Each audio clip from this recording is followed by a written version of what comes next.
Everything. Okay, so Chris is going to start that.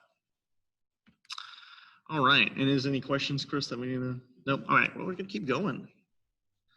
All right, so the first thing I want to touch on ahead of everything else, and we've been having some questions about that, so I thought it'd be good to touch on, is transportation to project search. Originally we were going to have someone from Ride KC actually join us on the call. They unfortunately couldn't make it. But I had their talking points, so I was going to review them with you guys and just kind of help maybe kind of clarify what Ride KC does and the kind of what that option looks like. So if you've heard me talk about this before, this is a paratransit service that is basically partnered with Project Search to help provide a route-based system to get to the program. It's not something that you have to use. It's something that is available if it would be a beneficial resource to you to get here and back home, right? So Ride KC Freedom is part of Ride KC. They're formerly known as the Joe. They are a paratransit service, which means that they provide a door-to-door service. So they actually go to your address. It's not like a bus stop. Like they'll drive to where you live and pick you up. And they'll take you to the exact address of where you're supposed to go. So they'll do a route-based system where they're going to take all the interns that would like to use their service and set up routes for them where they'll pick up people in the order they determine and bring them to the program and back home at the end of the day, okay? Some common questions I get about it are, and Dwana gets about it are, can you use them some days of the week? Can you use them just one way? Like if you just want to use them to get to here, for example, or if you had a ride to Project Search yourself, but you want to ride back home, or if, oh, hey, I only need them Monday, so Wednesdays and Fridays, something like that. Can they do things like that? And the answer is yes, they can. It just has to be a consistent schedule. So we would have to be able to tell them, hey, this intern, they want to use the bus on Monday, Wednesday, and Friday every week, okay? They could do that. What they can't do is say, you don't usually ride them and you say there's like an odd day where like, hey, my normal ride's not available, could you schedule me on there with them today? And that's something we can't unfortunately do. It has to be a schedule. So just making sure that's clear. She wanted me to touch base on some of the precautions they're taking right now in light of COVID-19. So I thought just touch on those things real fast here. So right now, drivers are required to wear masks when they're transporting passengers. They have a pretty thorough disinfecting routine that she described to me that they're doing. So as it says here, buses are disinfected by the driver after each drop off. They need to clean the handrails and front and back of seats. And then there's another thorough disinfecting that happens at the end of each day. Some things that they're asking their passengers to do is that they do ask you to wear a mask while you're riding. And of course, that's going to line up pretty well for doing a Project Search anyway. And it's kind of a sensible thing for them to ask. And they're also asking people to follow social distancing mandates. Because of the situation with the COVID-19, they're only allowing a certain number of passengers per bus, 3 or 4 depending on the route. So that's something to be aware of also. Something that is, this is something that we always have in here. They really, really, really, really appreciate it when you let them know as soon as possible when you're not riding, especially with these route-based services that they do.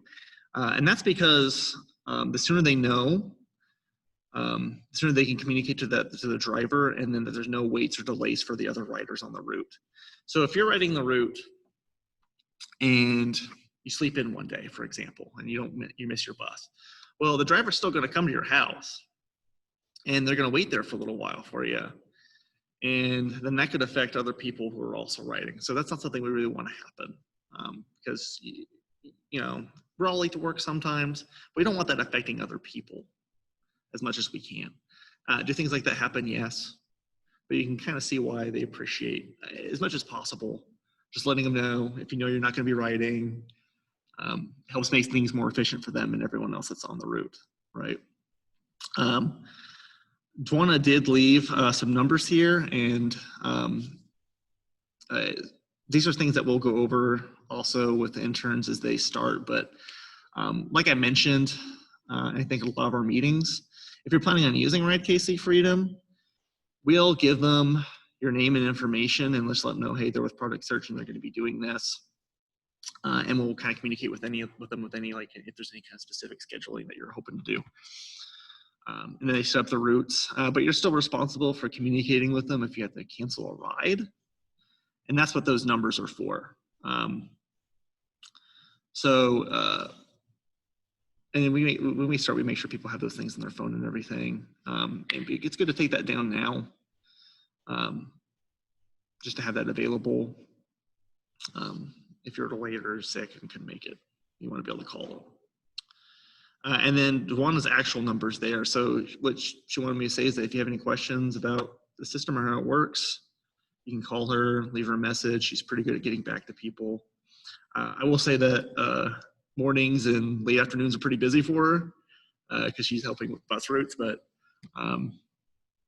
midday is usually a good time for her in my experience. Okay. Now, if you're planning on using this paratransit service, we're asking people to let us know by next Wednesday, because we'll want to get them that list so they can create their route palettes and make sure there's drivers assigned to it before we start. Okay, so we really need to know by that time, ideally, if you're planning on using it. And like I said, if there's like maybe just certain days you're hoping to use it, or if it's just like in the mornings or afternoons, that could be workable, but it just has to be a consistent schedule. And then I know we've had this in our application. This is something we kind of touched on also before, but just to kind of reinforce this, that depending on the demands of the route and where you live, if you're interested in using it, it may or may not be possible for them to accommodate you based on again, like where you live, how many people are using it, because they have to make sure they can get everyone transported within a certain amount of time. It's something we run into once in a while, and it's not something where if they're telling us that there's someone they can't accommodate, that means that we just give up. I mean, we're going to talk to you and try to find, Chris is laughing at me, a solution. And we often can, but I just like the people to be aware of that in advance. So that'd be our cue to maybe look at some alternative solutions. Okay. Any questions so far, Chris? Okay. And if you have a question about this at the end, that's okay too. All right. So we have some other things coming up with Workforce Partnership that we're going to have to complete. At this time, hopefully we received your initial application, that 2-page application, the WIOA application for them. And I guess a quick aside, another thing I want to say is that I'm just really happy with how efficient everyone's been and how communicative everyone's been about getting documentation to us. It's been really helpful, especially during this time when it's just more difficult to do things like that sometimes. So I guess kudos to the group real quick. But we have some other steps we're going to have to complete with them. So typically what we've done in the past is we've set aside a day where we have interns come up to meet Chris and I, and we do a few of these items together. We would create a ONET profiler and Kansas Works account before you meet with Workforce yourself. However, due to the current circumstances, what we've kind of decided to do is provide some guides and materials so people can do it at home, and then we're available to contact if you need help. So here in the next couple of weeks, these are some steps that we're going to ask people to take.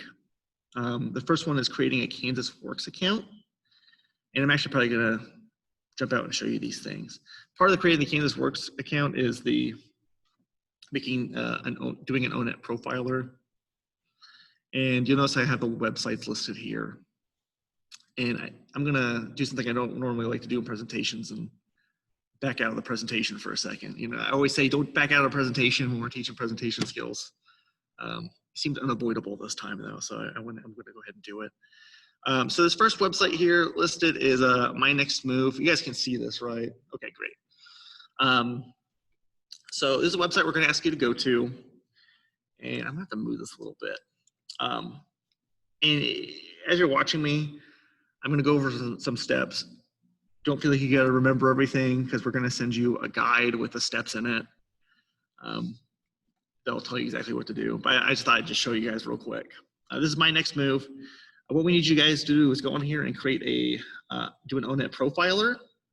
So you'll click on this button that says Interests over here, okay? And it's going to take you to this web page, right, with an ONET interest profiler. So what you're going to do is you're going to read the information. You're going to hit Next. I'm going to probably gloss over it a little faster than you would normally. You're probably actually going to want to read it. But what it basically is it's a survey that's just trying to kind of determine some of your job interests. So eventually you'll get to this page. And all you're going to do is you're going to read through it and tell it how much you think you'd like to do these jobs. There's no right or wrong answers. So for example, the first one is build kitchen cabinet. So if I was answering this, I personally kind of like putting things together sometimes. So I'd probably pick this, like, yeah, I'd kind of like to do that. That one right there. Laying brick or tile. I hate tiling. I've tried it. Don't really enjoy it very much. That would be a very big dislike for me. So I click on the really dislike button for that one, right? I think there's about, what, like 40? No, 500. There's like 40 or so. Once you complete those, and you guys go be able to look at the guide and see, but is it 60? 60 questions. Thanks, Bernadette. She's really observant. It's going to basically give you a set of results that Workforce is going to need, right? So you just need to save that or print it out and have it. And it's actually going to also be used when you create a Kansas Works account here. So this other website we're going to have you go to is kansasworks.com. And it's actually possible that some of you may have already done this before also. And if you can't remember, you'll find out when you try to do it, because it won't let you create an account if you've already done it. So what this account does is it's just basically the web-based account that Workforce has that its members do. You go to their main website, and you're going to click on Login and Register, and then you're going to click on this Job Seeker button down here. And we have a guide for this too. Chris made it. It's really good. Shaking his head. It is. It's good. And then you're going to create a profile over here, create a job seeker account. And they're tied to social security number. So if you already made one before, if you're using a social security number that's already been in there before, it's going to tell you, hey, there's already an account for this. So if that happens, just let us know. And what we'll do is we'll email Workforce and say, hey, it says they already have an account. If you don't remember how to log into it, they can help you kind of get into it. If you don't already have one, great. You're just going to go in and make an account with them. Again, Chris has kind of a walkthrough. But it's kind of just like filling out an application. It's going to ask you just some questions about yourself and things. This is something else we'll want done before you meet with Workforce at the end of the month. Is there any questions so far, Chris? Okay, great. I'll just keep on going then. So just to kind of jump back to this. And those guides, we'll be emailing them tomorrow morning. So don't feel like you gotta go in there tonight and stay up late and complete anything. Take a break. All right. Oh yeah, am I not presenting? Oh, it's not showing it? It's showing. Oh yeah. Thank you, Chris, appreciate it. I'm just gonna back out again later though. Give it a second to load. While it's loading, what it's going to talk about is that I mentioned the Workforce meeting a few times. I'm actually going to back out here in just a second to show them this. But so what we're doing is we've had Workforce set aside August, I believe it's 24th and 25th, to meet with interns, and if you have a parent or guardian or someone you want to bring with you, they are doing meetings on purpose in a socially distanced conference room.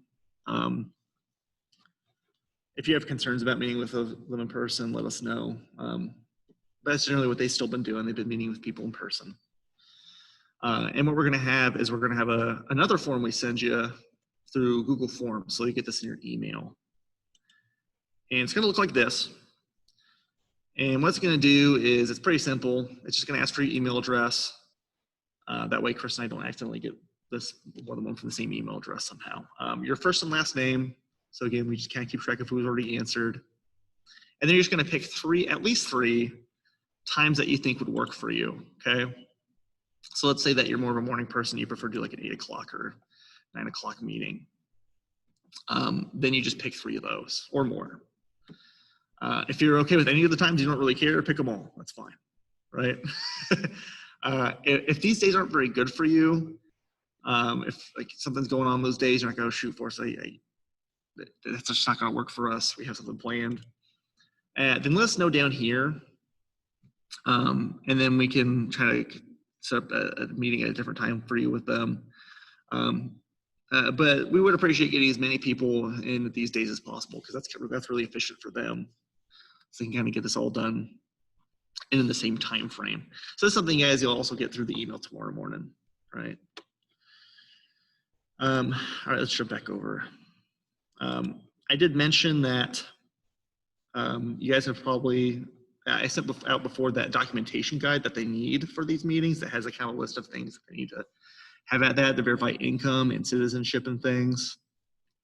So that meeting that you're signing up for with this is when they need that stuff by, okay? Yeah, well, and I was gonna look at something real quick here. I think I have it. I'll have to reshare, I think. I'll have to stop sharing for a second and reshare. Everyone hanging in there okay so far? I'm just asking because I can actually see everybody right now. Okay, great. Okay, awesome. Yeah, I know, I go on and on. Forrest, I was confused on that information. Is it the information we have to take is stuff we already gave you, or is it what you're going to send tomorrow? You might have already given us some of it. And so real quick, just to go over it, I kind of have like a simplified version of like the things that pretty much everyone needs to provide if possible. So then you have some kind of letter of disability. Again, you might have already provided us one. So just to clarify that, a letter stating your SSI or SSDI monthly payment. That's something I make sure to give people a heads up about, because that could be, I've seen that be kind of a snag for people in the past if they didn't have it ready. And then if you're working 6 months of state pay stubs up to the point of your meeting, okay? And then for just documents verifying your citizenship, they need social security card, birth certificate, and one of these following things: Kansas ID or driver's license. If that letter you have has the intern's name and address on it, that can be used instead, or a passport. So one of those 4 options. Now, like I was just asked, some of this we might already have from you. And what we're gonna do is after tonight's meeting, and this is the point where we're gonna have everyone's initial applications, we're gonna turn in what we have to them. But the reason I like people still be aware of this is for a few reasons. For one, maybe you haven't given us everything yet. For 2, depending on how good the copy is, or how legible information is, there's some copies that we're fine accepting for our purposes, but they're a little bit more picky than we are. And if, for example, if we turn in something that you already gave us, they might say well, this copy isn't going to work for our purposes. I'll need to either provide another copy or bring in the original. So it might be good to have some of the original versions of this documentation ready in case that they need that. It's the safest bet. If we have something from you already and we turn it in and they tell us, oh, this isn't going to work, we're going to let you know. I just like to people to be ahead of this so that no one's going to the meeting and scrambling or not having something, or it's just make things go smoother. Does that kind of make sense? Whoever was speaking, they can. Is that Kathy? Okay. Yep, you got it. Okay. Yeah, and so that, I mean, we're gonna basically be turning in those like packets of things that we have so far. I mean, the main thing we need to get to them right now as soon as we can is that initial application. We're gonna go ahead and turn in the other documents that we have and just see if it's admissible or not. It's just been, you know, after doing this for 7 years, you just see these common snags and you just want to be as ahead of it as you can. Okay, so I think that's everything for workforce. I think I already kind of jumped ahead on this. Yeah, the copies for originals things, that's just, again, originals are the safer bet. They'll take copies, but it has to be pretty good copies or they're not going to take it. Oh yeah, thank you, Chris. I don't know what I'd do without this guy. So what I want to do now, this is stuff you're going to be looking at me and say, well, Forrest, I think I already know this stuff, but I just want to do a quick review, make sure everyone's on the same page. We had some late applicants too that maybe hasn't had much time to make sure they're familiar with everything about how project search works. So I'm just going to review a few quick things about the structure of project search and just make sure everyone understands it. Oh, it is? Oh, thank you, Chris. Let me fix that. Yeah, I think I just forgot to hit the new share button. Okay, so that fixed it? Okay. So first of all, just making sure that, again, you know, we're a 9-month internship program. Our plan right now is to start on September 8th. That's in about a month. And we're currently scheduled to go until the end of the first week of June. We do meet 5 days a week. This is kind of our daily, weekly schedule. Yeah, we want interns to arrive at their host business site by 8:30. We do about an hour of classroom time every day. And then we go to work at internships, right, for about 5 hours a day for Monday through Thursday, right? Ends up being about total 20 hours of times at internship a week, okay? And then on Friday, we do class, and that's the focus that day. We're just doing curriculum, reviewing work skills. And so it ends up being about total 10 hours of instructional time. That's kind of rounded a bit, but that's the gist of it. I was gonna share the calendar real quick that Chris just so kindly recently updated. And this is something else we're probably gonna send out here pretty quick too, because we actually did have to fix our calendar a little bit because I made a mistake. So then we learn in project searches that we all make mistakes, right? I forgot to mark Memorial Day as the date that we're gonna have off. So he fixed that. Thank you, Chris. Oh, and Alex, yeah. Now, in my defense, we're not normally in project search still that day, so you know, totally understandable. I forgot, right? But this is kind of the updated calendar. So you see here, here's our start date, September 8th. We have the 7th off. It's Labor Day. We're going to do a 3-week orientation. That's where we're in class primarily, doing some orientation things, getting badges, doing employee orientation. We're going to be spending more time on COVID-19 related protocols. And then we get into rotations at the end of September. The idea is that you do 3 rotations in the year. So when we start this first rotation, you're doing that about 11 weeks. It's going to take us pretty much until winter break. Then we'll have a transition week after winter break, and then we'll go back and do it again. We'll have our second rotation, that's about 11 weeks until spring break. We'll come back, have a transition week. We'll do that again. I like how that pattern worked out for our adjusted calendar. That worked out really nicely. I was really happy about that. It's nice when you get a calendar to cooperate with you. You'll notice here that this is a little different. I just thought I'd point it out that there's a week that says orientation here. Okay.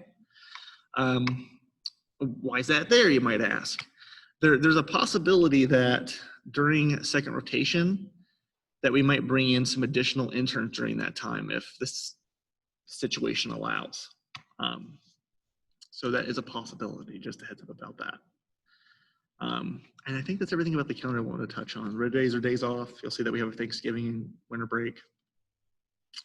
And these are county recognized holidays. Anything I'm forgetting about the calendar? Okay. Christian's like, come on, man, we gotta keep going. All right, yeah, let's go back to the presentation.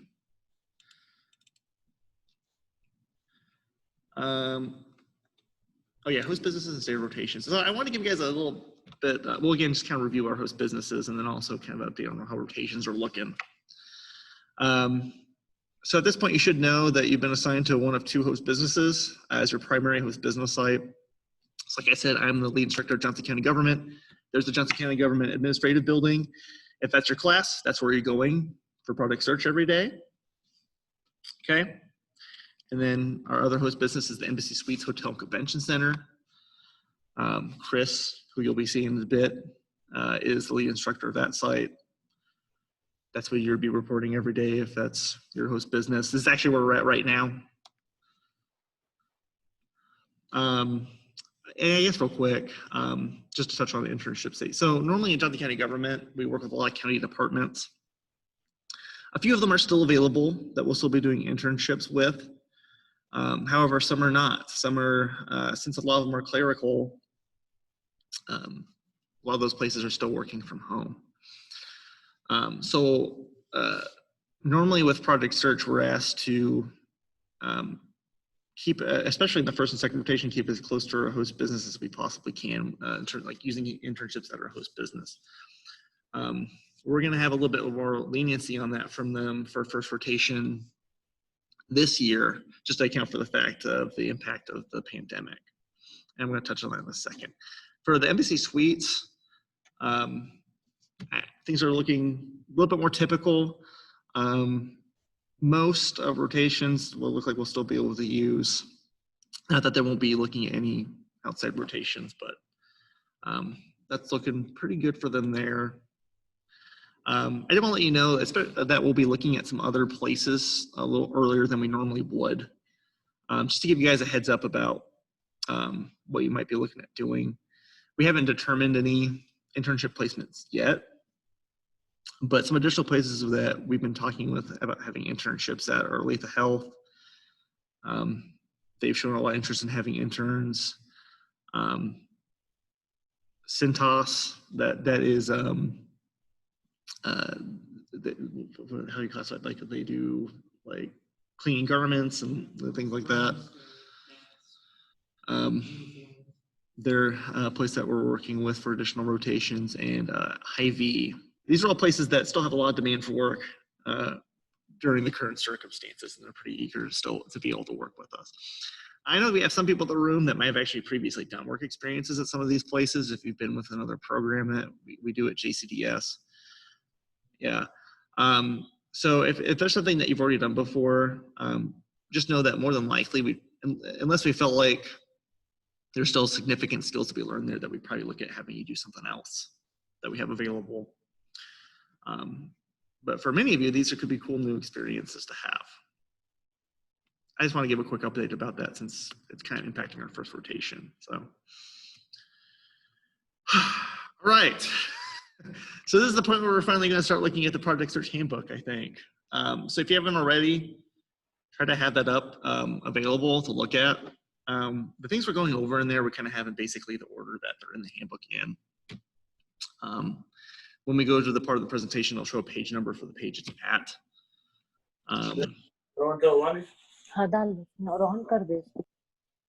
So the first thing we're actually going to look at is on page 7. It's adult status. So I'm going to give people a second to look at that.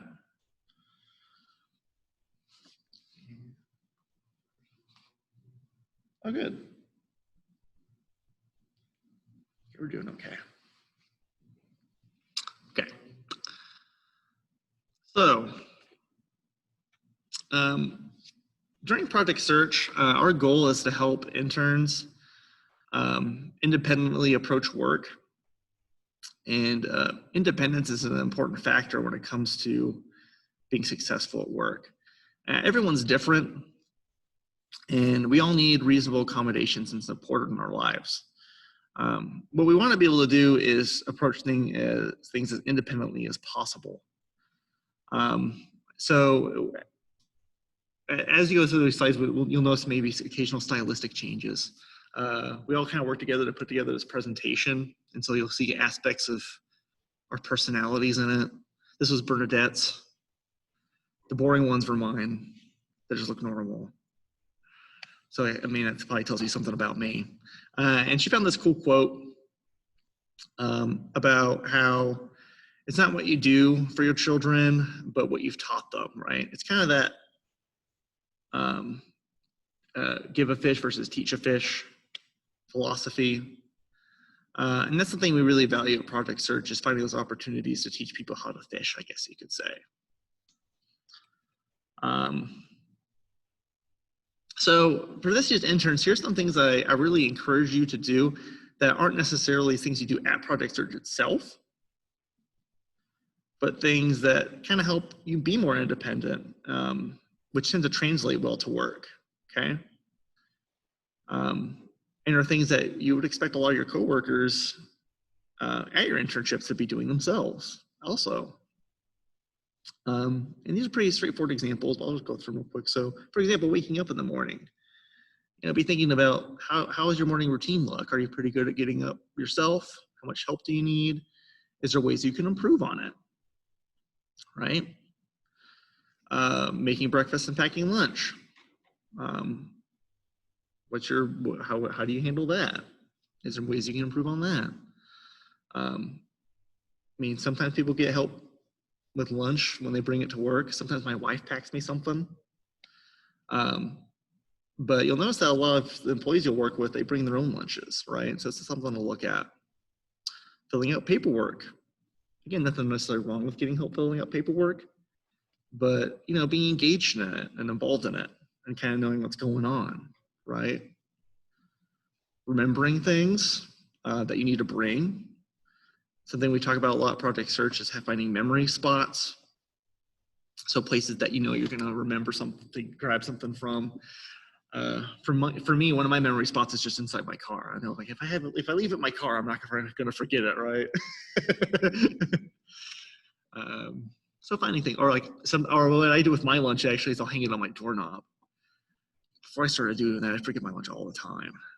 Okay, and then planning things. A lot of us get help planning things, but what's your involvement in it? Something to think about.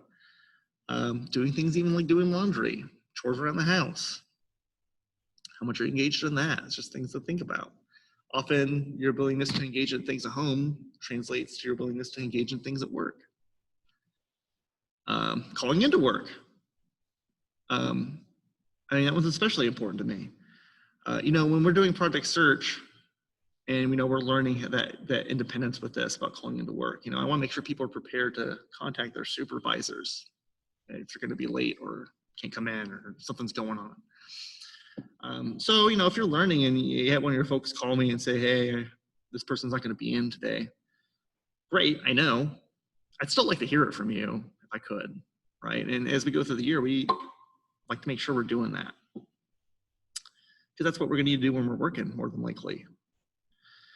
And requesting time off, letting people know about appointments.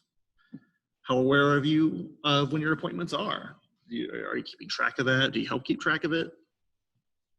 It's something else to think about. Because again, that's something that tends to translate to work. How am I doing so far, Bernadette? Good, okay, thank you. She did this section last year and I'm doing it this year because we can't switch things around. Anyway.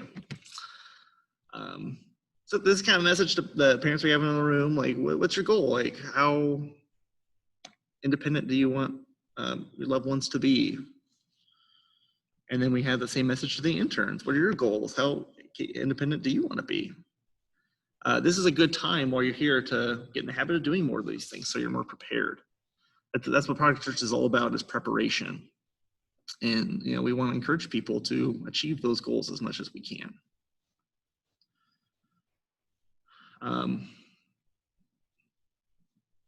So next we're going to talk about RAP, which should be on the same page, or APP. RAP is one of our philosophies at Project Search. It stands for respect, accountability, professionalism, and positivity. And the idea is that if you're in a workplace, if you're consistently doing these 4 things, that means you're probably doing well. That means you probably have good work conduct, okay? And a lot of them are pretty straightforward, but I just like to talk about it real quick. So respect. that's treating other people how you want to be treated. And all these things go both ways. So here at Project Search, we're going to be treating you all with a lot of respect because that's really important to us, right? And that's what you do in the working world is you treat each other with respect. I'm not going to do something to one of you that I wouldn't want you to do to me because that's not fair. I expect the same thing from you guys, right? You should be treating your coworkers, your internships, other interns, and Project Search staff with respect. The same goes with accountability. Like just earlier, I was talking about the calendar. I made a mistake. I'm accountable for that, right? I'll freely admit it, like, whoops, right? It's really important that you're responsible for your own actions at work. What I always like to say is that everyone makes mistakes. If you don't make mistakes, you're not human, right?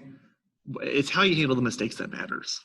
And so that's the value that we want our interns to learn. And the same thing is true of just holding other people accountable. So being willing to say, hey, you're supposed to do this for me. What happened, right? Or what's going on with this? I thought we were going to do this. We think that's an important part of self-advocacy too. And it's another important part of work. And then there's professionalism. It's acting in a way that's work appropriate. Having that culture of professionalism at work is much more efficient and appreciated by businesses. So we want to have that professional conduct. Doesn't mean that you can never have any fun, but you have to be having that fun in a professional way. So, we're not swearing or acting goofy in break rooms or things like that. And then positivity, being able to approach things in a positive way, having that warm and constructive outlook, being approachable. Okay. If I was teaching Project Search and I was grumpy all the time, you guys probably wouldn't like being here very much, right? And that's the same thing at work. You want to be as an employee someone that people want to have around, and it's a very important value to have. Yeah, and those kind of follow with a lot of things we do at Project Search. We reference for a lot of that we do things, and if you're doing these things, you're much more likely to be successful in any workplace. All right. So you guys finally get to take a break from me. I want to switch over and give this to Chris Dunn. We're going to switch positions here for a bit. He's going to talk about attendance, which is on page 8. Thank you, Chris. Yep. All right. So yeah, attendance, it's basically just being where you're scheduled to be when you're scheduled, making sure you're there so you can learn everything you need to learn. I guess before we go on, does anyone have any questions about the last section we just covered? If you do, you can vocalize it or put it in the chat. Otherwise, we'll just keep going here. Chris, I might ask if you'll read the questions that I'm in the chat because not everybody maybe can see the chat, possibly. Oh.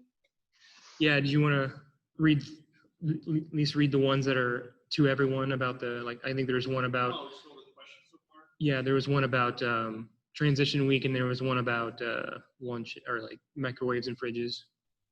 Yeah, okay. So can you hear me okay? Can you hear Forrest currently? Yeah, try it. Can everyone hear me now?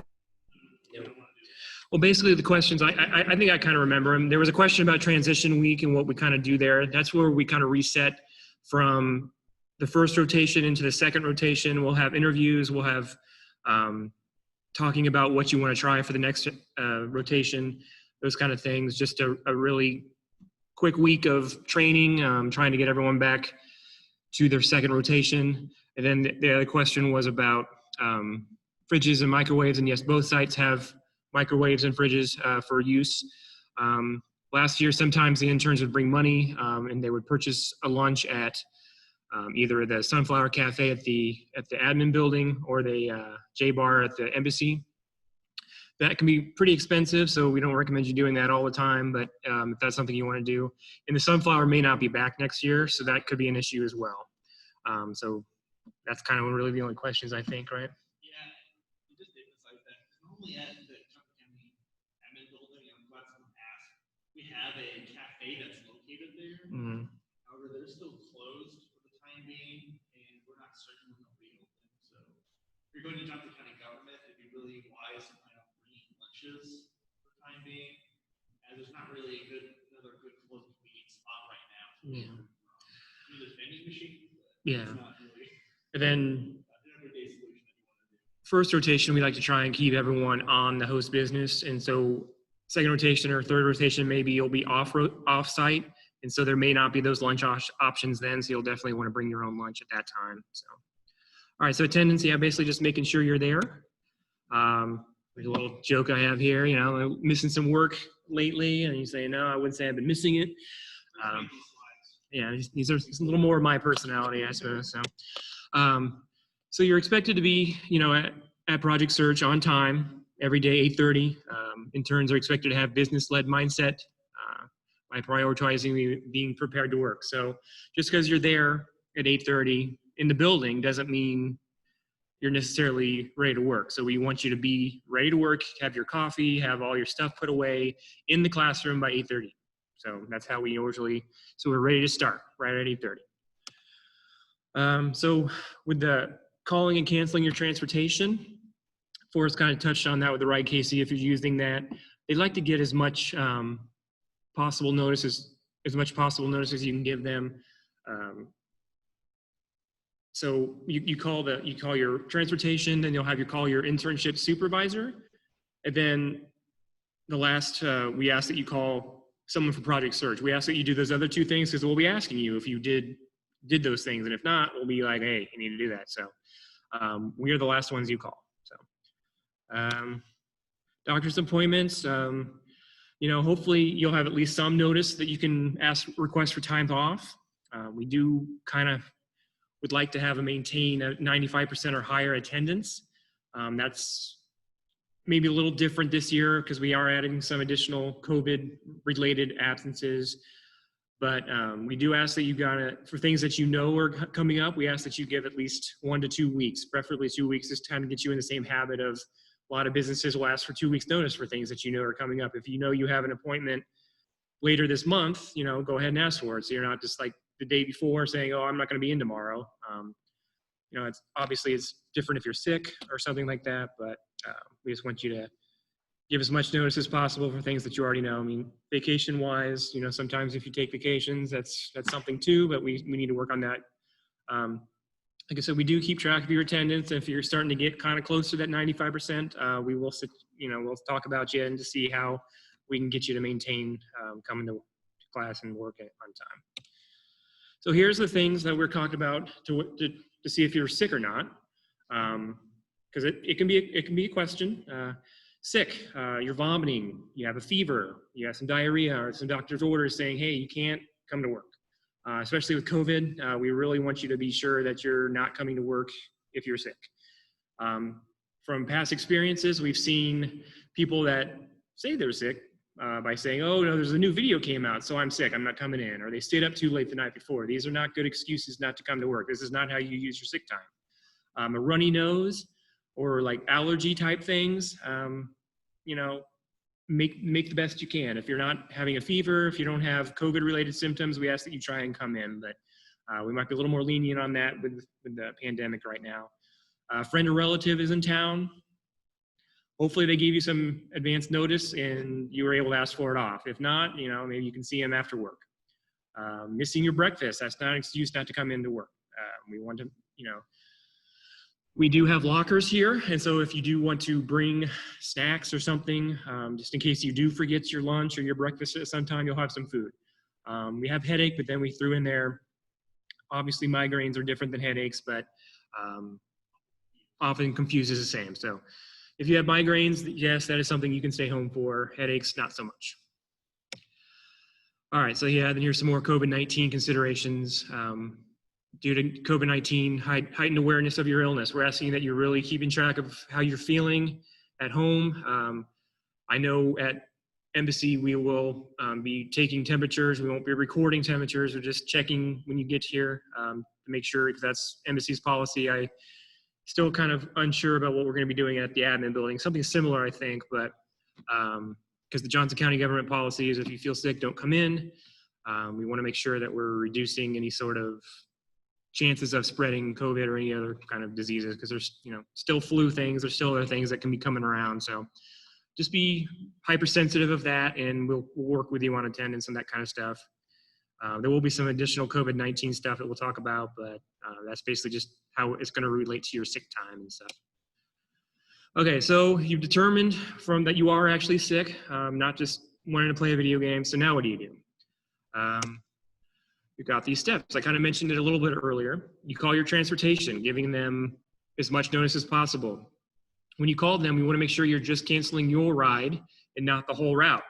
Believe it or not, that has happened before, where we had someone call in and say, hey, I'm not coming in, and the whole route got canceled somehow. So that was a fun day to try to figure out how to get everyone back to work.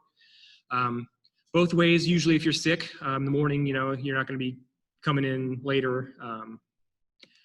Contact your internship site supervisor, and that'll be you won't have that for the orientation weeks. Once you get your internship site, one of the activities we have you do is that you learn your supervisor and some coworkers, and you get the information about how they would like you to call in for the day. Some people prefer email, some people want phone messages, some people actually want you to talk to them. So just depending on what your supervisor wants, that's how we will train and coach you on that. Then, like I said, you call us, someone at Project Search, and we will have we had an attendance line last year, but no one ever used it. They just called our cell phones. We'll figure that out. Yeah, it's available, but we want to be the third one because, like I said, we want to make sure you're canceling your transportation because they need to know. We want you to call your supervisor because they need to know, because they may need to, pull someone else to cover for you. And we just want to know so we can, count you absent for that day and make sure you've done these other two things. So that's kind of the steps that we ask that you follow for calling him if you're sick. All right. The other thing that goes along with that, you missed your bus, overslept, whatever it happens, don't make it a habit. So there's different policies for that, procedures for that, and I'm going to go over. So if you miss your bus and you think you'll be in after 8:30, you contact Project Search. So like sometimes if you're late and you'll still be there by 8:30, you don't really need to let us know. You don't have to rat yourself out if you're going to be running late or miss your bus, as long as you're there by 8:30. But if you're not going to be there by 8:30, you need to let us know, and then let us know when you think you'll be in. If you think you're going to be in after 9:30, follow the same procedure. You contact Project Search, let us know you'll be in. Contact your internship supervisor, let them know when you plan on being in. So this is not that you plan on missing the whole day. This is just if you are going to be late. So again, if you're out sick, call and cancel transportation for that day both ways. Just your ride, contact your internship site supervisor, and contact Project Search. If you're just gonna be late, contact Project Search, and if you're gonna be later than 9:30, contact your supervisor. Because if you're gonna be there like 8:45, you don't necessarily need to let your supervisor know that you're gonna be late, because you're not technically late for their part. All right, so now that we kind of know what's expected, there is some attendance violations, and it's not soccer, you want fewer points. So you're gonna try and treat it like golf. So I don't know if there's any sports fans out there. I kind of like some sports, but yeah, you will get points for your attendance. And so that's kind of what we're getting at here. So let's just say you don't call, you don't show up to work, we don't know where you are. That's one whole point, right? That's not good. Arriving late without proper notice, half a point. We've had people leave early, like they leave their internship early, and they don't seem to think that we're going to find out. That's also you'll earn 1/2 point. And at 2 points, we'll have some disciplinary action. So we don't like to give out points. You want to keep those as low as possible. But that's and we'll kind of go over further details about what that looks like, what the disciplinary action looks like later in this slideshow, and also in the handbook. So it's a little further down. Yeah, we gave Forrest the hammer, so we're gonna have him hammer that down. So I guess kind of like on page 9, they have this website too. We do follow the Johnson County government inclement weather or cancellation days. That's how we follow. So this Notify JOCO, you can go to that website, sign up for a text or email notifications, and they'll let you know, hey, the county has canceled rides, or the county has issued a late start. It's very rare that the county completely shuts down. I think I've been with the county for 16 years, and it's been one time. So it could happen, but they'll keep you informed of any sort of thunderstorms and all that kind of good stuff too, just the things that might delay your arrival. So that's pretty much it for me. If you have any questions, please feel free to unmute and let us know, or put it in the chat.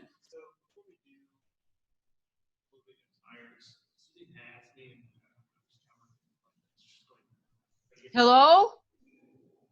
Hello? Hello. How are you? Fine. How are you? Okay, I was trying to figure out what you meant and stuff, because I had a hard time. What I meant about what? Is this Sarah? Oh, when you first started. Like, You know, when from the beginning, you guys and stuff. I wasn't quite sure, because I didn't know how to work my thing here. So. Oh, okay. Well, we Because can. I'm on a new tablet, and I was trying to figure everything out. That's fine. Just for expedience's sake, we are recording this, and we can send out a link for you to watch it later. Or if you have specific questions, you can email Forrest or I later. Yeah, but- because Cody's the one who kind of helps me out, Okay. you know, in certain things. But oh, what is her name? Marlo. Case manager. Uh-huh. Yeah, I thought she was gonna be on with us, but Oh, well. no. No. Yeah, we'll make sure you get the information. Yeah, we'll get all the information you need, Sarah, and we can have a meeting after this, just kind of go over the first Yeah, section. how long is this gonna last tonight? Yeah, until about 8 o'clock or so. Oh, it's already 7:30. Okay. All right, well, we'll keep going. Unless Okay, anyone else- well, sorry I don't have any paper with me. Oh, that's fine. Hey, Sarah. Something that maybe you could do if there are things you still have questions about, since we are recording this, maybe you could watch it again with Cody. And then anything that you guys have questions about from there, maybe he can kind of help you organize those questions and send an email. Does that sound like a plan? Yeah, I think that's working. Yeah. Who are you? Who are you? Hey, Sarah, this is Amy Fair. Oh, okay. That's fine.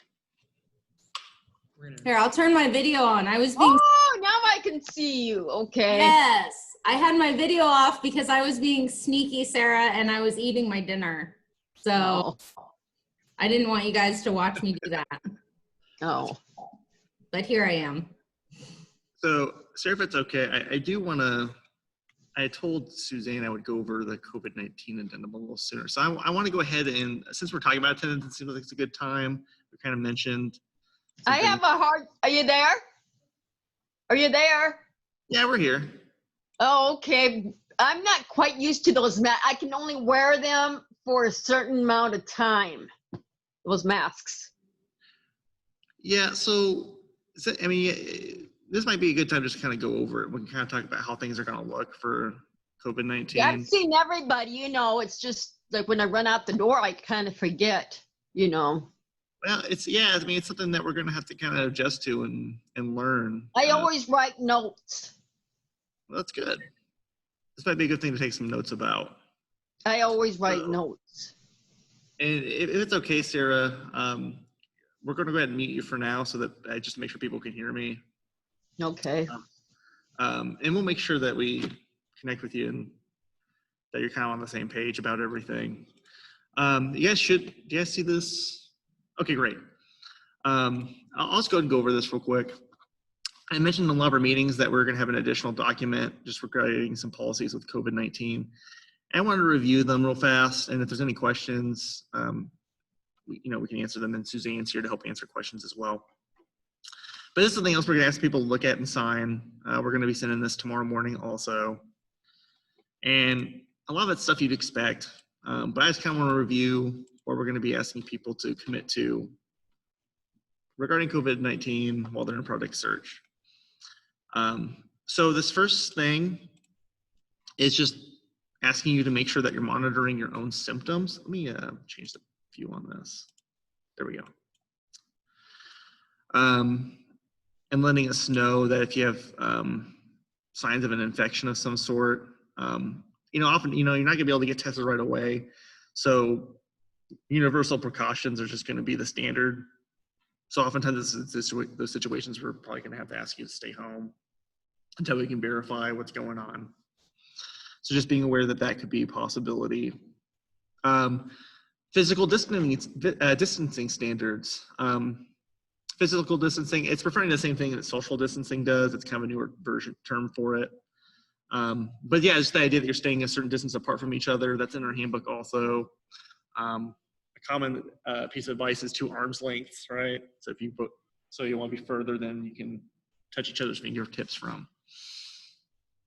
Wearing face masks properly over the mouth and nose. I think we've all been out and about and seen those people that wear their masks like this or something, where they have it like kind of like that.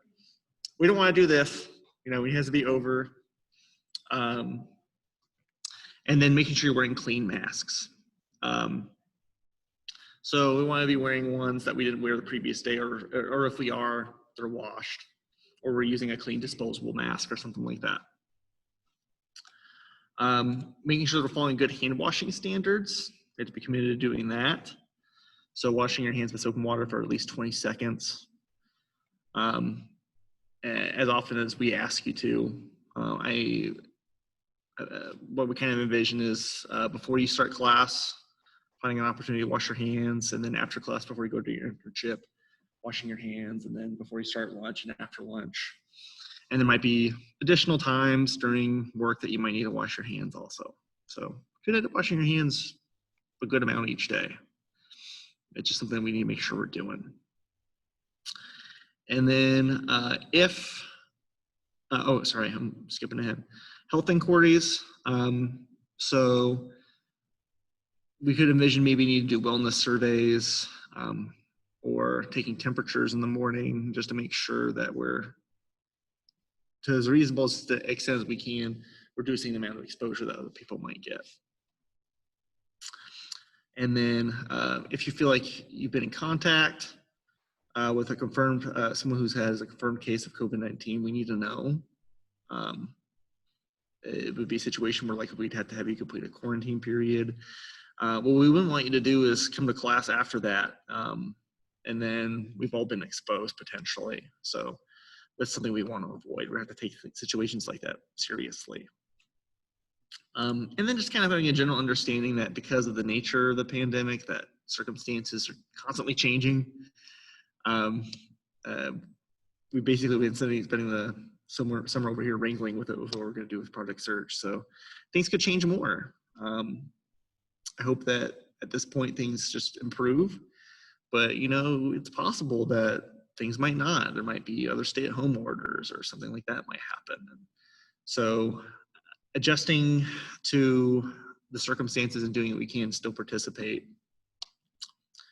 And then this last one's just if you had some kind of medical condition that might prevent you from following certain guidelines, just to notify us so we can talk about it. So that we have to have further discussions about. And that's what we have on there. And then it's just a lot like the internship, intern participation agreement. It's just gonna be signature. And if you have a parent or guardian, to sign that also. Did anyone have any questions? Did we see anything come up, Chris?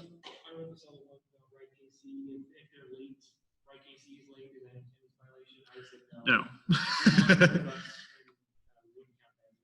No. And that has happened. So no, it doesn't.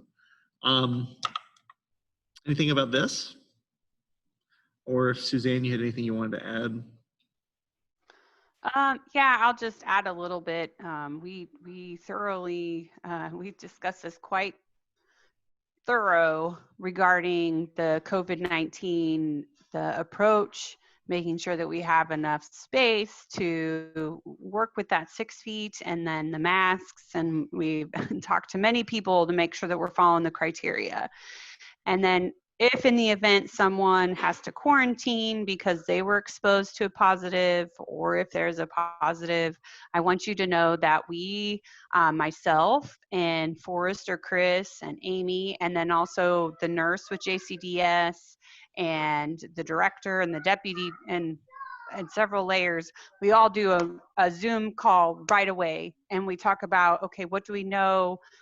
Where was this at? What plans do we have? And we have, unfortunately, since COVID-19 has been around since the end of March, we have worked through this, that we ensure that all together we touch base and ensure that we're doing the proper thing with the CDC guidelines and the Johnson County Health Department, but ultimately keeping our interns and our employees safe. That is the other big thing. So I'm open to any questions if anyone has any, or as they come up, but I just wanted to share a little bit about our process so that, you know, when these things do occur, we take action right away and ensure that we follow the guidelines that have been established.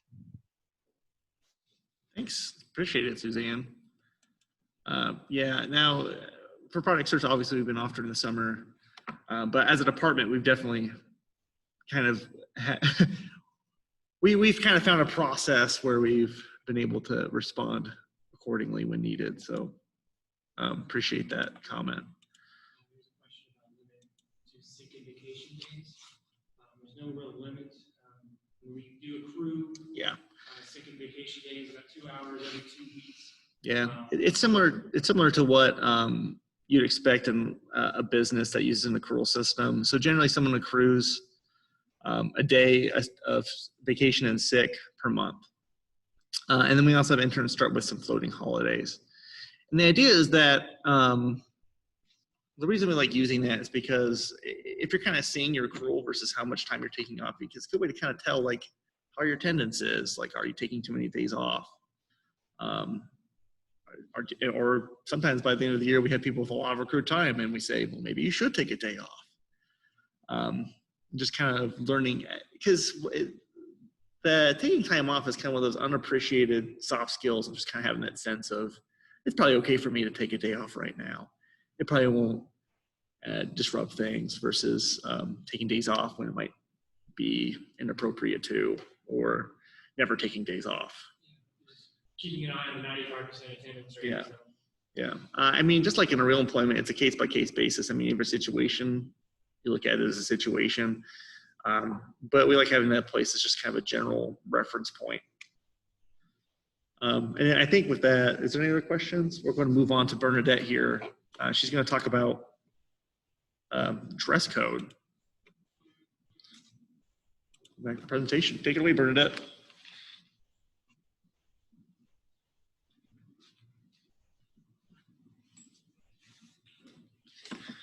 Hi, everybody.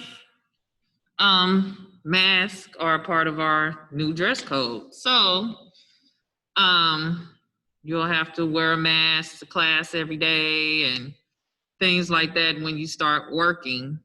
So just try to make sure that you bring your mask every day, and try to bring an extra maybe to keep in your locker. So if you forget or one of the bands breaks on your mask, you'll have another one to replace it. So now I can take this off. I just wanted to show that example. Clothing, attire at work. So here at the embassy, it's usually like black or gray or blue pants. If you don't have pants, we will try to help you out in some way to be able to have proper attire at work. At admin, it could be khakis, or it depends on like what the job is. Some jobs might let you do like a black jean or something like that, but it's usually like pants is usually the work attire. As you see, some of the guys have on like embassy shirt or a J-bar shirt, so your job will let you know how they want you to dress. Or some people just have the button-down shirt. It kind of just depends on where you're at and what they have available.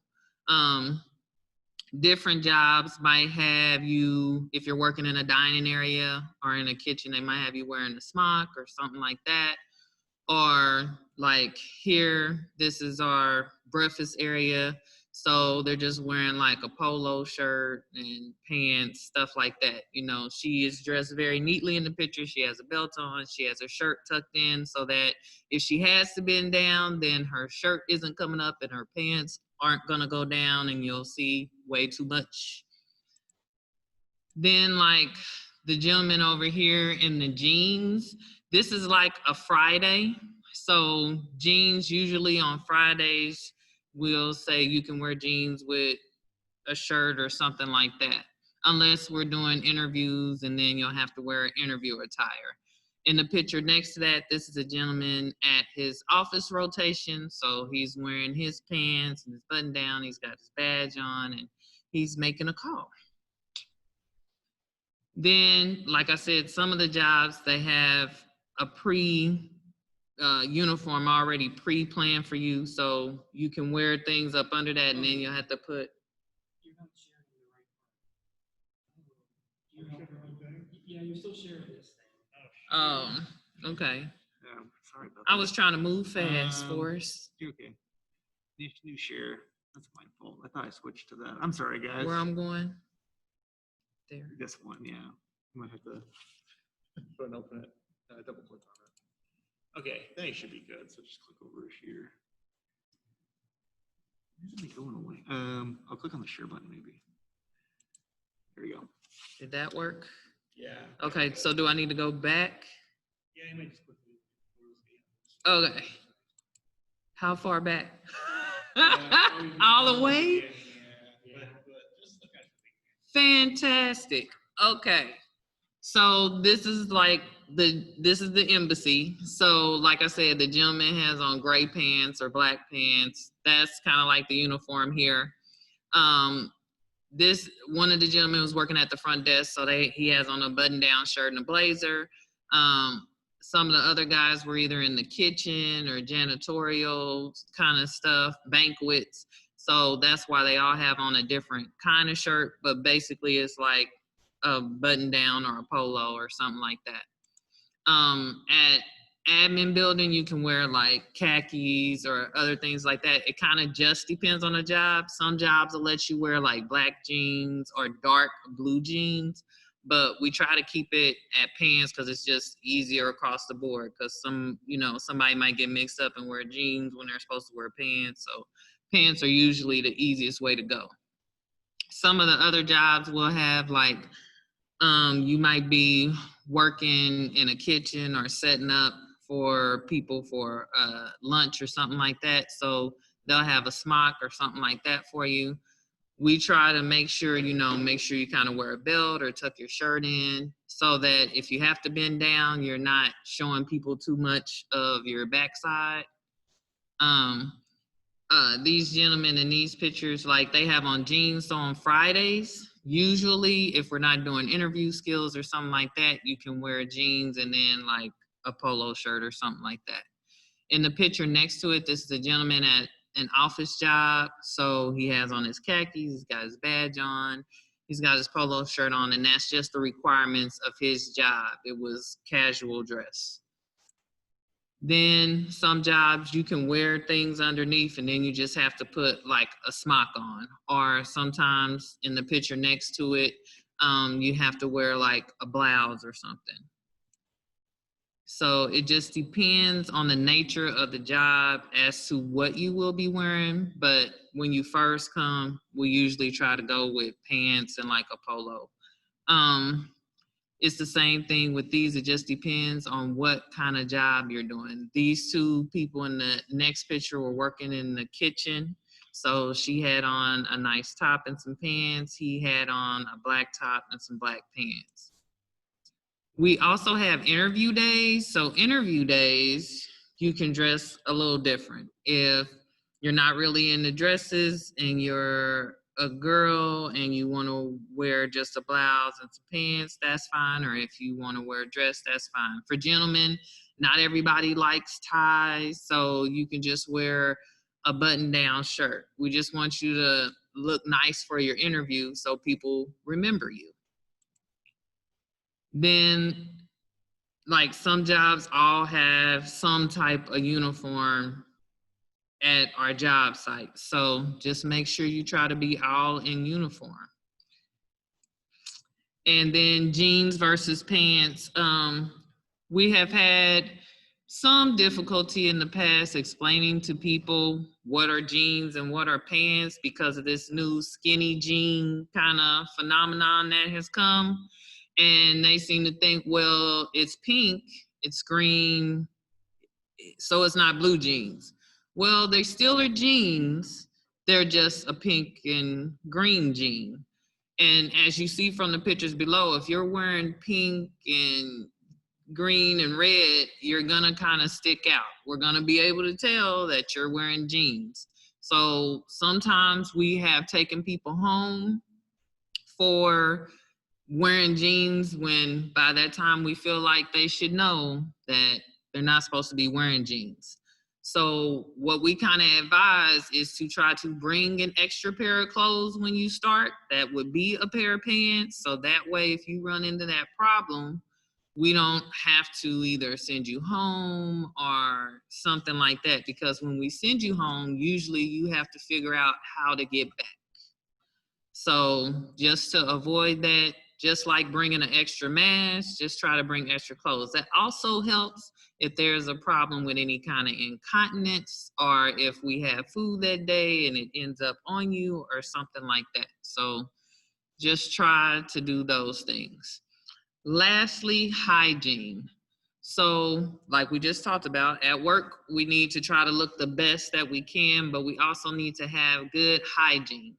So, and plus with the COVID going on, we need to make sure we wash our hands. Just because nobody wants to get sick and nobody wants to get anybody else sick. So you need to make sure you're bathing and showering regularly. We consider regular to be once a day at least. So if you take a shower in the morning and then you go running or you play basketball, we expect you to take another shower. Make sure you're using deodorant. Try to keep your nails trimmed because, you know, we have all kinds of jobs and we wouldn't want you to hurt yourself because your nails was too long or something like that. Also, just like we said, just keeps down the spread of things when you do that. Combing your hair, brushing your hair, washing your hair, because that's very important. You know, people look at you and if there's a lot of dandruff in your hair, they may tend to look at you in an undesirable way. Shaving and trimming is something that you need to do just more on, just because when you get a job, that's just being professional. Brushing your teeth. If you tend to forget that, you might need to bring a toothbrush and some toothpaste to work so that you can take care of that before you come to class at 8:30. And last but not least, washing your hands regularly. So hopefully I'll see all of you soon. Have a good evening.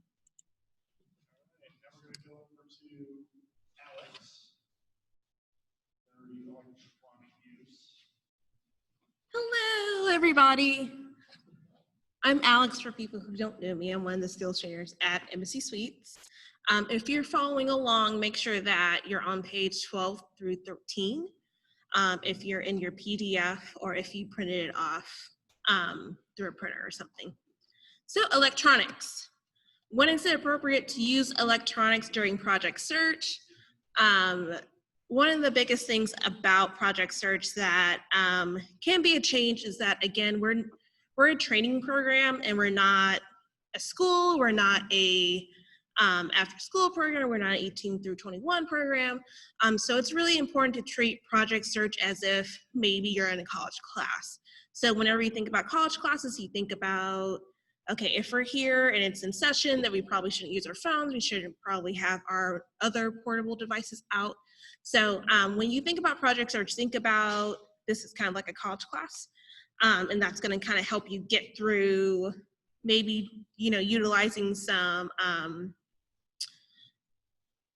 restraint with your phone. Because I love my phone, but sometimes even I have to show restraint and kind of just put it away. So in the classroom, this is a really big one for us because whenever we're in the classroom, it's either an hour and a half, or on Fridays, it's a full day of class. But what we expect is if we are putting in the time to create a specific lesson for you, or we're going through curriculum, we expect your attention to be on us. So personal electronic devices such as cell phones and other electronics must be kept in a designated area as specified by the lead instructor. And so this can be also in a locker. So at Embassy Suites, we have lockers for interns. So you may put in your locker, or at admin, it may just be in your bag. Devices may be used at the discretion of instructors or skills trainers. So this may be that, we may ask for interns to leave their phones in their lockers, and then we may say, hey, bring out your phone because we're doing a fun activity. With that being said, no pictures are to be taken at any site. And this is really important because if you're in an internship where you're dealing with sensitive information, we're going to expect you to not take a selfie and post it on Instagram because you could basically give out someone's personal information. So it's really important that you adhere to that rule, especially selfies like in the classroom. We've never had this issue, but just so people know, not everyone wants to be photographed. You do sign releases to us to take your photograph, but not to your peers. Interns that bring portable gaming consoles must utilize it during their break at any rotations with earphones or headsets. Interns that utilize cell phones or music devices while on break must also use earphones or headsets. This has been an issue in the past, and this is just to respect people's space and to respect, being inside the break room and being professional with it. So whenever I have my cell phone, even in the classroom, when it's just Chris and Bernadette and I have my earphones in, Bernadette has her earphones in, Chris has his earphones in, because we want to respect each other's time, especially if we're doing something that's really important or if we're working on a project, right? So it's all about respect. So if you're bringing a portable gaming device or if you have your phone, please make sure that you're also bringing in headphones with it so you are respecting not only your peers, but other people within your host business site. Disclaimer and responsibility. So if you decide to bring your device, if you decide to bring your cell phone, we are not responsible for lost, stolen, broken, or misplaced devices. So we will give you a space where it can be safe to put your portable device. So with Johnson County admin, it will be in the classroom, but to only get into the classroom, people have to have a ID to swipe in. And at Embassy, the only way to get into their locker is if they know their locker code. So we do give you safe places to put your devices in, but it is your responsibility to keep that safe from there on out. So if you happen to leave like your device or your tablet in like outside of our classroom, we're gonna kind of look at it and we're gonna say, hey, you should probably put it up, and that's gonna be the end of discussion because we expect you all as adults to be able to handle your items safely. Computer, internet, and email usage. So whenever you come to project search, you will get your own project search email, and then you will be assigned a computer through us to be able to use during classroom. So with that being said, computer, internet, and email usage are important parts of our learning, especially learning how to connect to a job or a business or a job opportunity, as well as gaining computer skills. Interns are expected to utilize technology appropriately and professionally. Computers are the property of Johnson County. An intern should not have no expectation of privacy. Computers are provided to interns to assist them in performance and are intended for business purposes. So whenever— I have a question. Yeah. I don't know how to use computers. Okay, well, again, so that's something that we work on and that we kind of cover during orientation, that we cover throughout the project search year. That's a part of our curriculum, is being able to use and learn how to use a computer. But with that, you know, as you learn how to use it, then we expect you to use it appropriately and responsibly. That's a good question. Oh, okay, because I've known what you said way before that. I do have a phone, but I don't know. I've seen people with those badges Mm-hmm. to get in and out. Yeah. Say if you lose your badge or something by accident. Yeah, well, if you lose your badge, so if you lose your badge, of course, you'll want to tell your lead instructor, because those badges are, you know, county property and people can use them to get Wait, what did you say?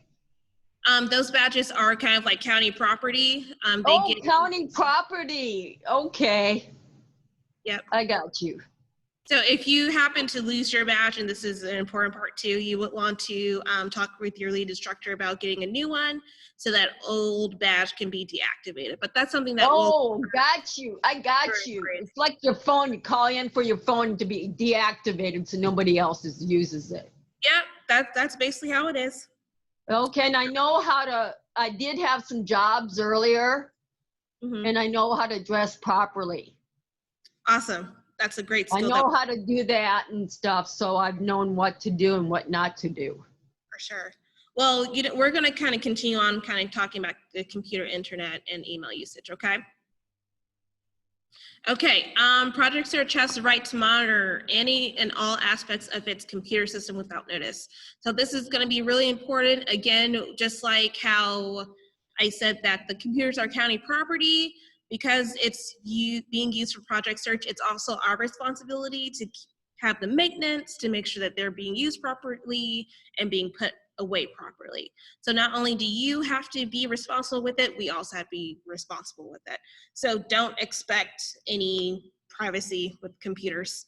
By signing the contract of expectations, which is, I think, the last page of the handbook, which you will sign during the first day of orientation, you acknowledge that the email and internet systems are not considered private, and by using these systems, interns consent to Project Search's access of them. Project Search is not responsible for material viewed or downloaded by users from the internet.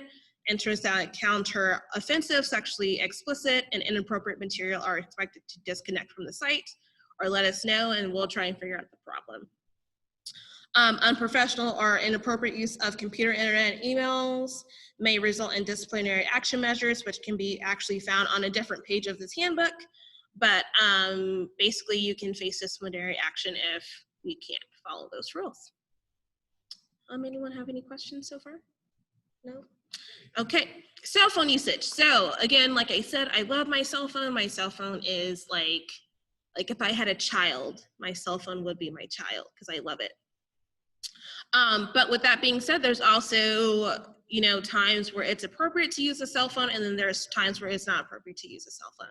So if interns use a cell phone, they may bring it, but must follow the internship site rules for cell phone usage. We ask interns to keep their cell phone on silent or vibrate during class time, as well as at their internship site.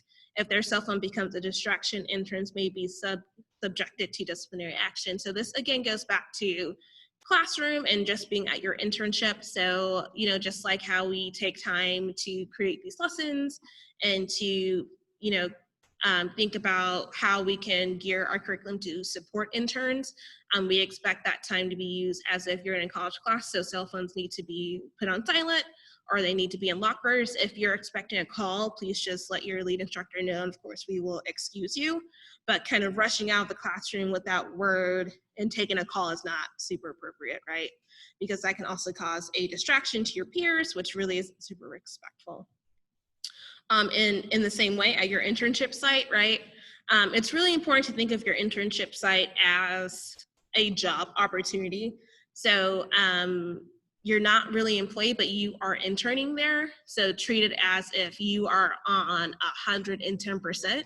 So we don't want to hear, you know, or see that you're using your cell phone at inappropriate times, because that can be a job opportunity lost.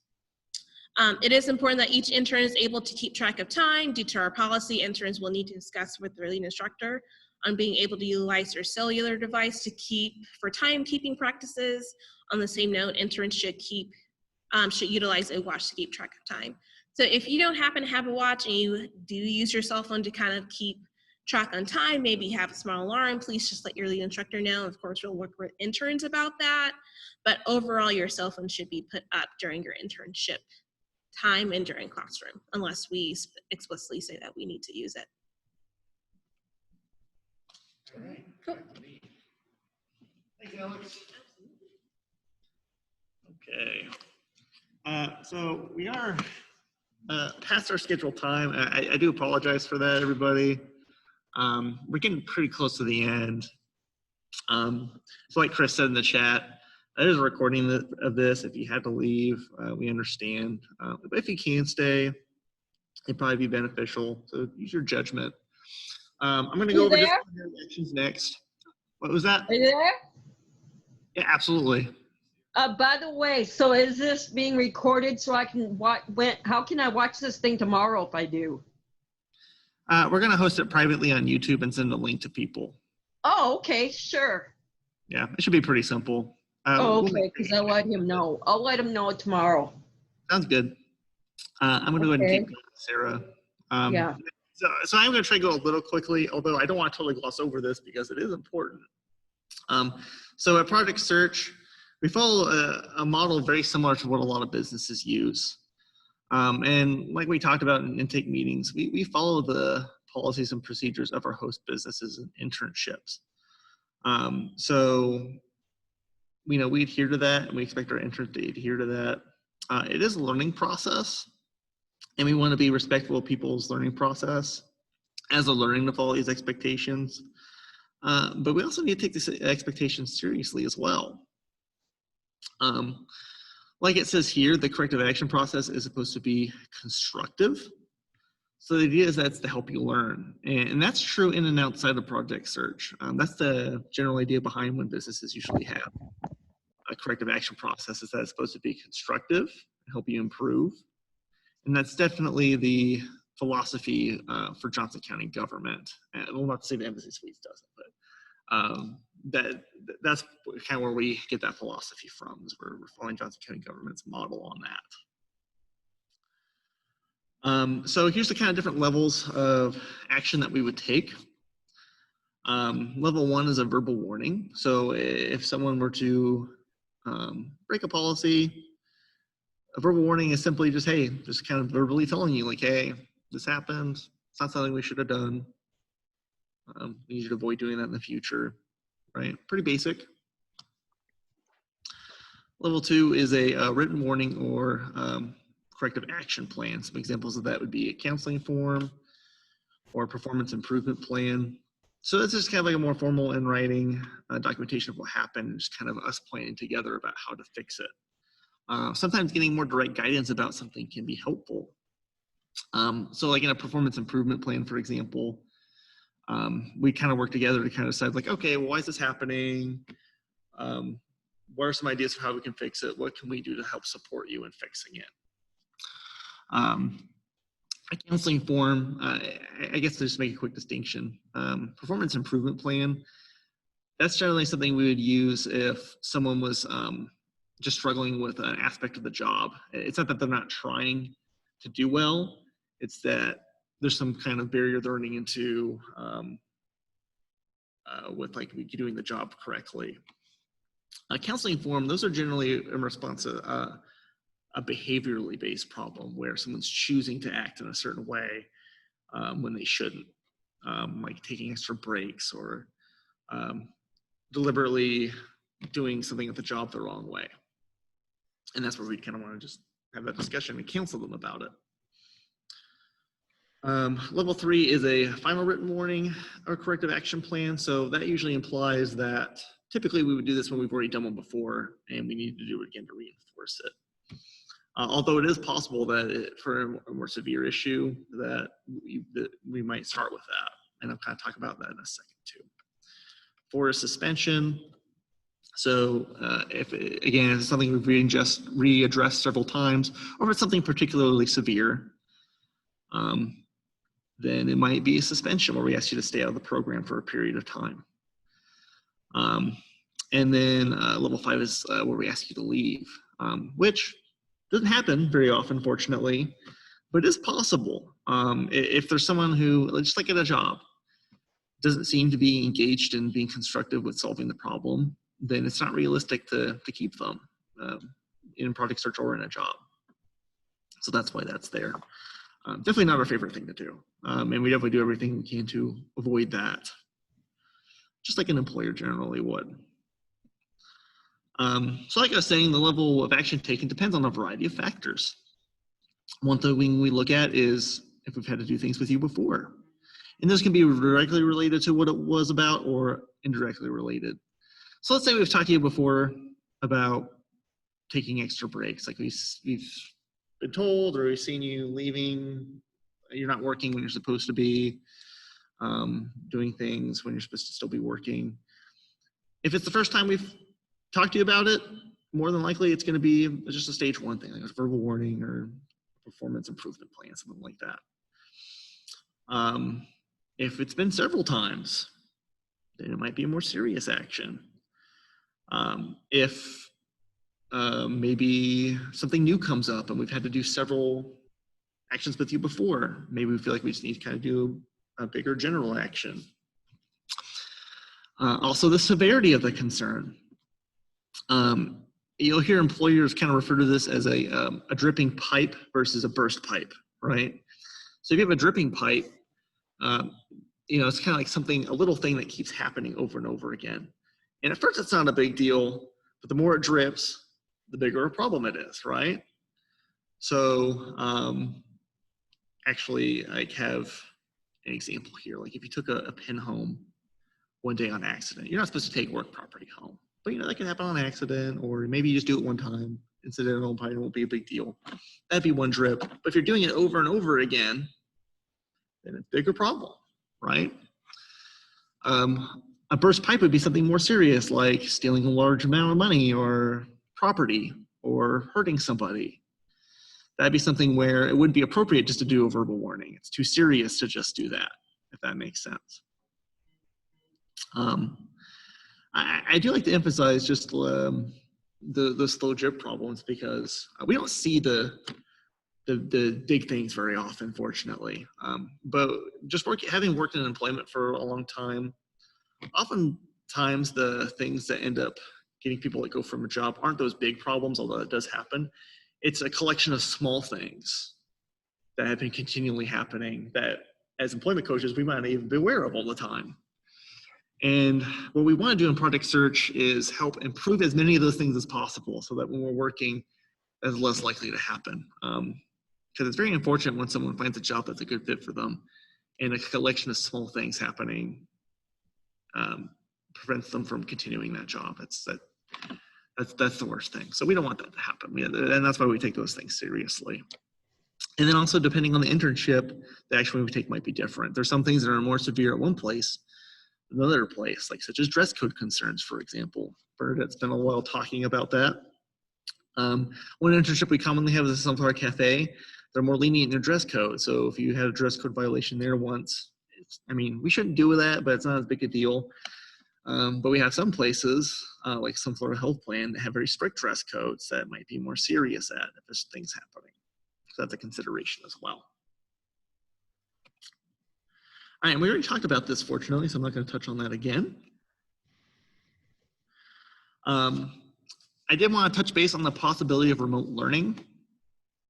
Something that we don't plan on doing per se. However, it is possible that if some kind of stay-at-home order happens, or if people have to quarantine for some reason, then remote learning may be necessary.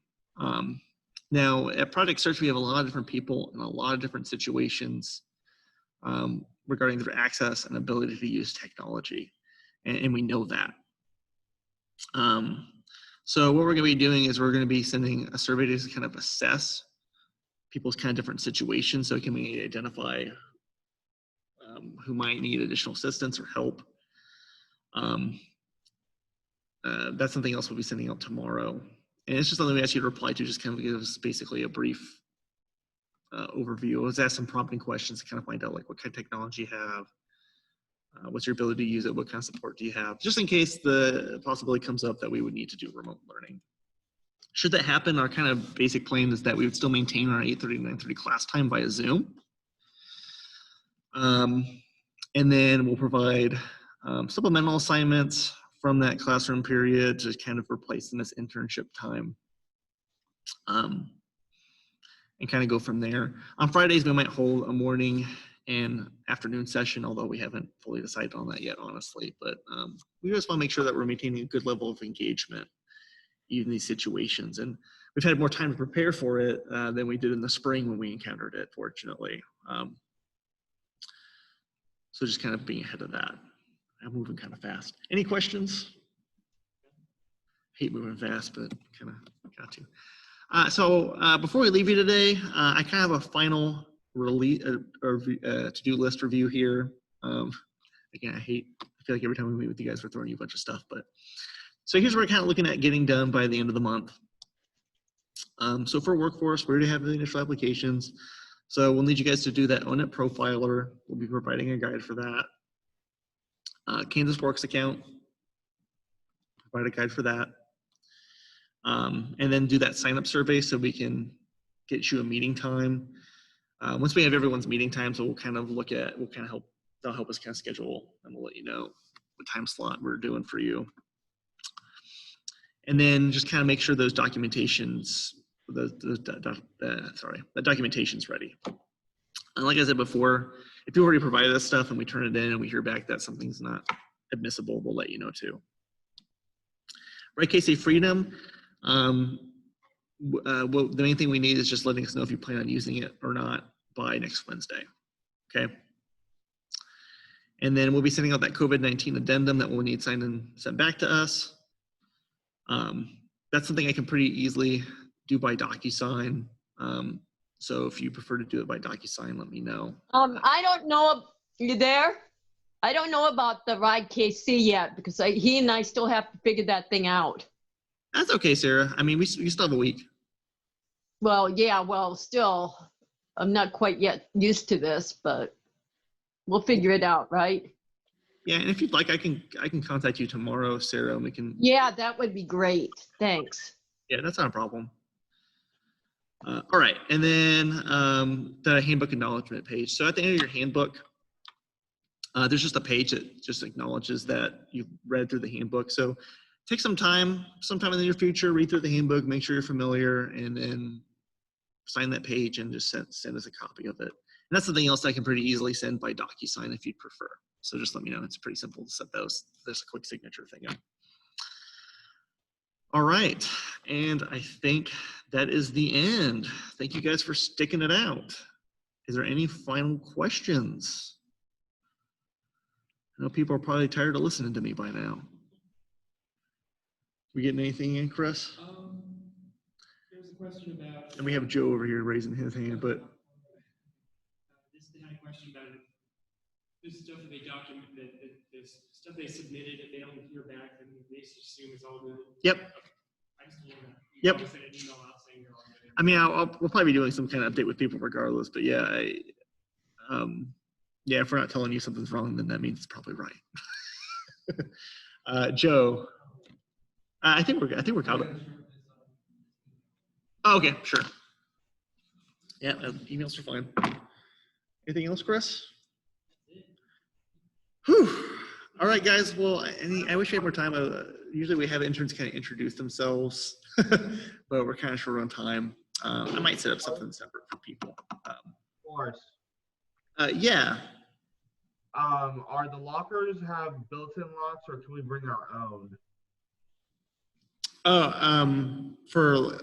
Talk about for lockers. Yes. So Sean, you're gonna be with me at Johnson County Government.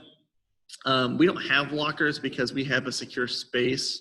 They have lockers at the BC Suites because there's non-Johnson County Government employees that have access to the classroom, so we just provide those lockers. So you're not gonna have a locker with me. Now I'm not, but I guess for people to know, can people bring their own lockers key Oh, yeah. at their embassy suites? As long as they leave a key with us, because we've had too many times where people it's good to have a copy of the key at the classes embassy suites. If you're in embassy suites, yeah. Okay. Good question. Any other questions? All right, well, everybody, thank you again.